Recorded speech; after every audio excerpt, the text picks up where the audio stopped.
in the night has come around.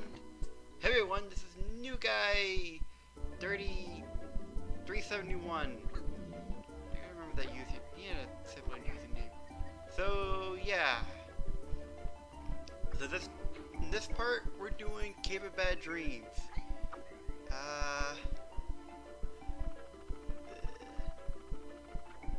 Alright, this is a favorite, I love this level,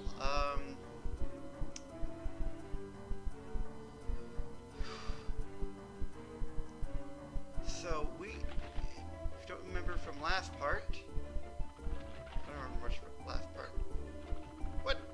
No, I recorded this right after I recorded the last part. Of course I remember what happened in the last part. No, but so anyway, in the last part we got sucked in here by Jano or the Guardian, what they call him in this game, and we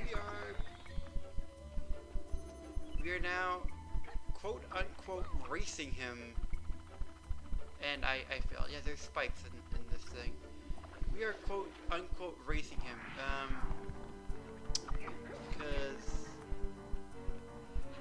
Because the real, we're supposedly racing him to the treasure, but there's no time limit, and the only time we actually do race him is near the end. But yeah, I like the stage. It's cool. It's kind of a mix between the time races and the regular levels. So it's like a time race because there's no cages. It's just loons in this game, in this level. Just the yellow loons. But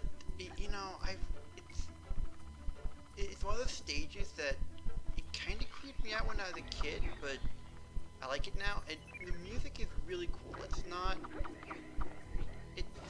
scary, but not that scary. Oh, now the music change.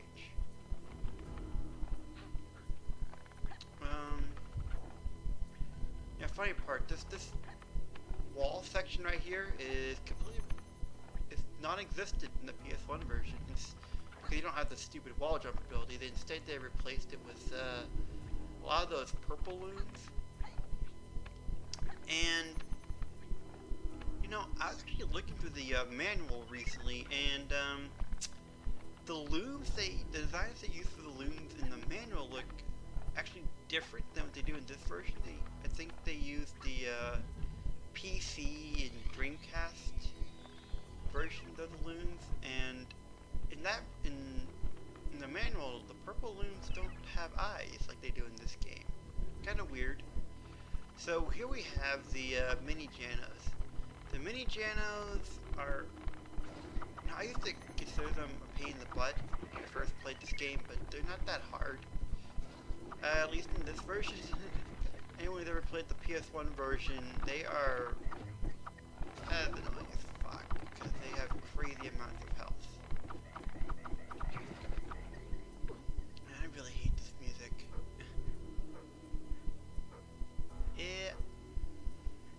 I probably could have thrown the orb and then collect the loons later, but yeah, I didn't do it.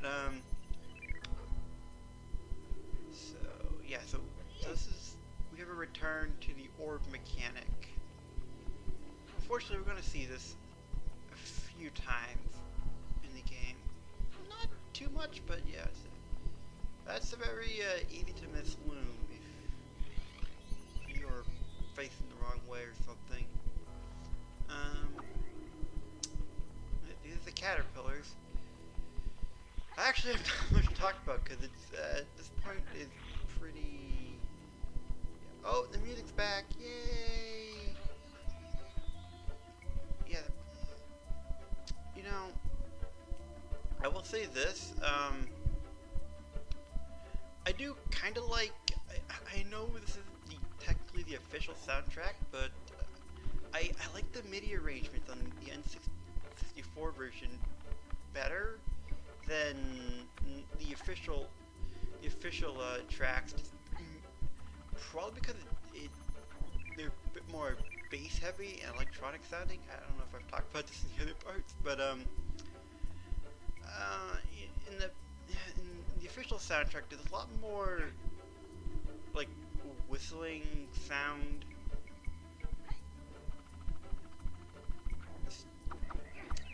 In this track. So anyway, this whole section, we're actually getting 2 of these orbs. And they are a pain in the ass to get. You gotta throw them across the platforms, and if you throw them off, they'll respawn. I can't remember if they respawn at the beginning or if they respawn on the platform you threw them off of. I think they respawn from the platform you threw them off of, but I'm not 100% sure.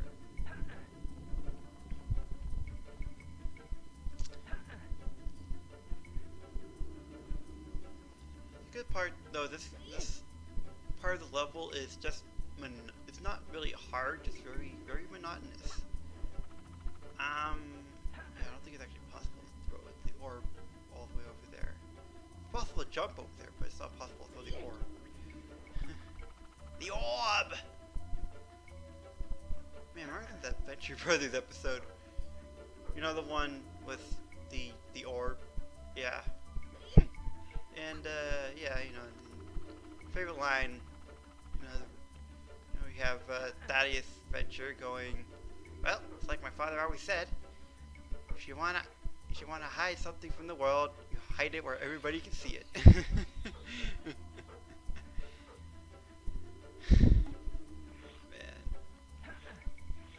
you know, I actually, you know, the 6th season just ended a few months ago.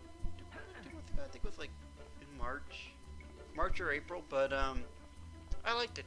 Clancy Brown was, I love Clancy Brown. Clancy Brown was the Red Death in the finale. It was awesome. This part. So it looks like they want you to jump off and then jump between those things, but you don't really. Oh, fuck you, camera. Fuck you. Fuck you and your fucking camera. But yeah, so it looks like they want you to jump between there, but there's really no point to doing that. It's just the fuck with you. Yeah, you can't rotate the camera in random parts. I guess because at this point in time, they had to figure out how to make the camera, like, the camera is actually a physical object in this game. So if it can't go through the wall, it's not going to rotate. I mean, later games, I think they've managed to either make it smaller or just, or something. I don't know.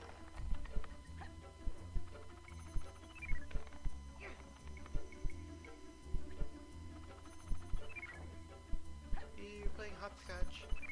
I used to propel a lot in this level because if you fall off a platform, it's pretty much instant death. You got the weird vines with the purple stuff. A lot of purple in this level. You know, it kind of reminds me of the Cave of Scots. It's got a lot of the same kind of, you know, stalactite images. Stalactite? Yeah, stalactites from the ceiling. It's like a combination of Cave of Scots and I guess at this point it would just be a weird twisted form of Cave of Scots, but without the spiky balls, cause you know, it's not far in the game. But I remember playing the GBA version of Rayman 3, and they have a level that's based off of this. It's called Void of Bones, and kind of, the theme is kind of like this. It's more like the part in the beginning, with its more instruments. Jingle. Seems really out of place. So we have 30 out of 50 loons. What does that mean? We're not done with the level yet because, yeah. Yeah, so here's the actual race part. There's Jano. Friends here. Yeah, I'm gonna read the text now because and that's what happens if you're too slow. That's what happens. You get eaten. Man, I like the Jaws.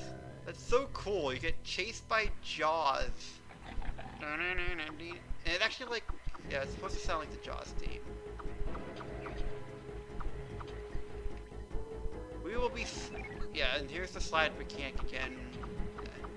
You know, from Sanctuary of Water and Ice. Oh, by the way, in case you're wondering why it's taking me so long to upload this part, yeah, my controller pack died.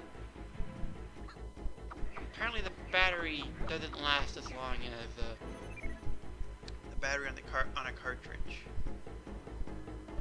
All right, this fight. This is the boss fight. And I die a lot in this boss fight. I'm not gonna lie, it's just because the platforms are kind of wonky in terms of collision detection.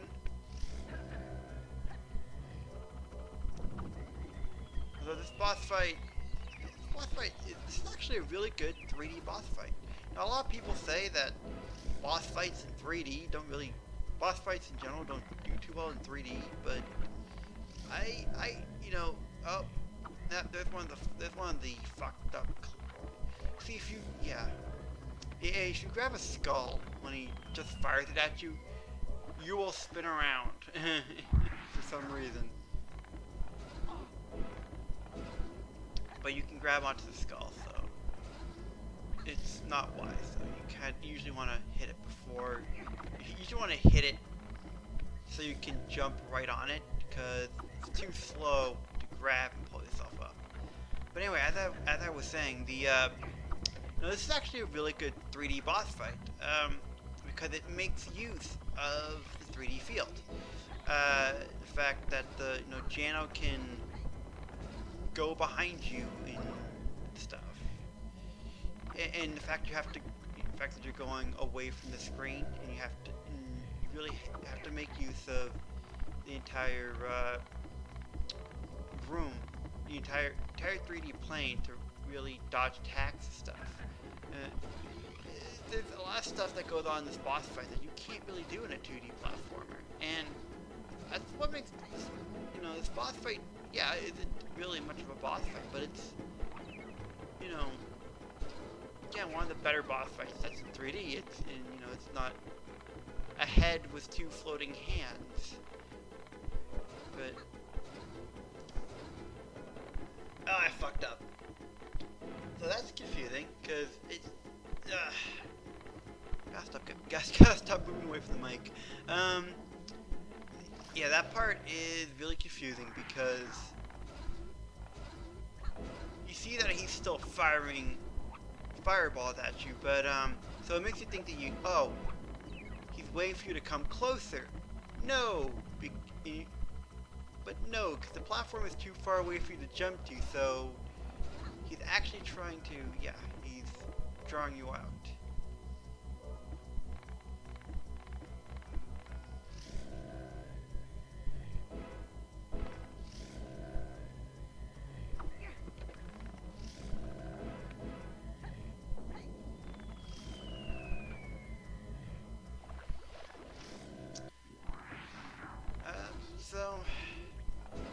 So this level, I think it's actually one of the more recognized levels. I guess no, memorable levels. There you go. That's a better word for it. I mean, it's funny because it's treated as like a side mission because you can grab everything in one go, and there's really no point returning to it. But it's just got a weird atmosphere to it, and a weird everything to it. Weird atmosphere, weird music, weird, weird aesthetics, and you don't really see them anywhere else. I mean, I don't even think you see these bone walls anywhere else. There's really no level that's really like this. I mean, there's a level called Tomb of the Ancients that pops up, but it's not like this. You'll see a couple parts down the road.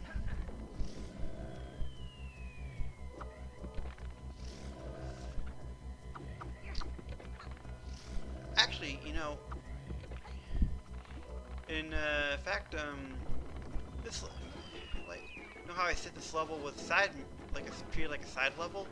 In the remake, Rayman 2 Revolution for the PS2, this is a side level. There are actually no yellow looms in this level. It's all red looms. And once you beat it, you can never come back to it. But they kind of treat that. That's kind of how they treat the race levels too. Although they've renamed them, I think they renamed them either Elite Challenge Race or something. I don't know. I get the versions mixed up. I know they renamed them in the PS1 version, but I don't know if they renamed them in the PS2 version. But anyway, yeah, you can't replay this level in Revolution, which is funny, because it's a really fun level to replay. Oh, I fuck up here. I really fucked up. Yep, that happens. That's gonna happen a lot the first time you play this boss. This is definitely when the game starts getting harder.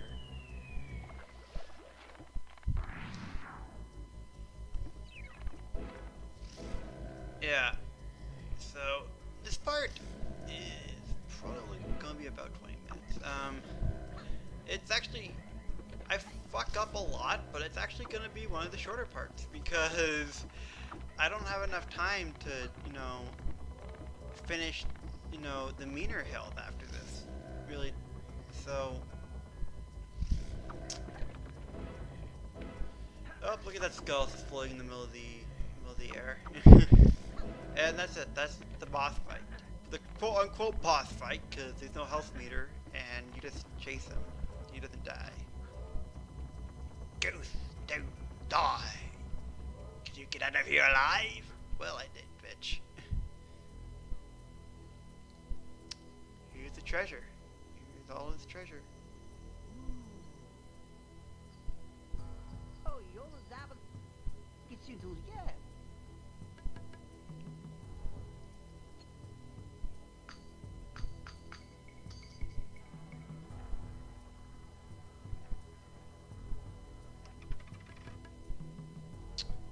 Damn! That is look at his arms, they just go through it like nothing. You know what? We're gonna take the treasure. I mean, no shit, right? What would you do? I could buy a life elixir if I want to. And here we are. It's the end. The LP's over, everybody. Go home. We got a fat Rayman living on island in the middle of the sea. When you think about it, you really don't want to, it kind of looks depressing because you're in the middle of fucking nowhere. Trapped on an island. No treasure for me. So, in the PS1 version, you don't get that choice. It automatically gives you the treasure. You automatically get pick the elixir. And all of that was an illusion. Yep, the Cave of Bad Dreams isn't was all. I guess the intent was that it was just an illusion inside Rayman's mind, which is why it probably have it vanish in Revolution. So that's it. We are back in the marshes of Awakening. Um, yeah, this part, yeah. You do have to. I don't know. I guess you could just go straight back to the Hall of Doors at this point, but I don't think it saves until you go back to the portal.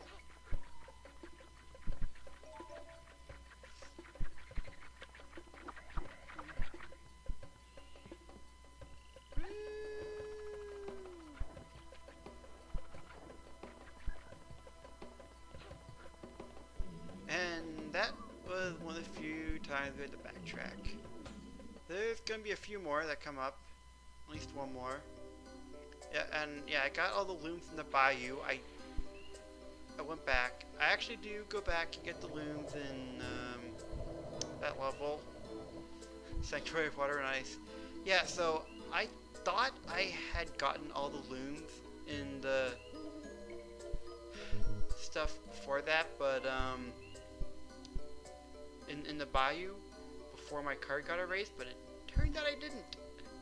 My bad. So I'm going to go back, and I might go back and just put which ones I missed in the previous part. I think it was may have been part 3. Part 3? Or was it part 4?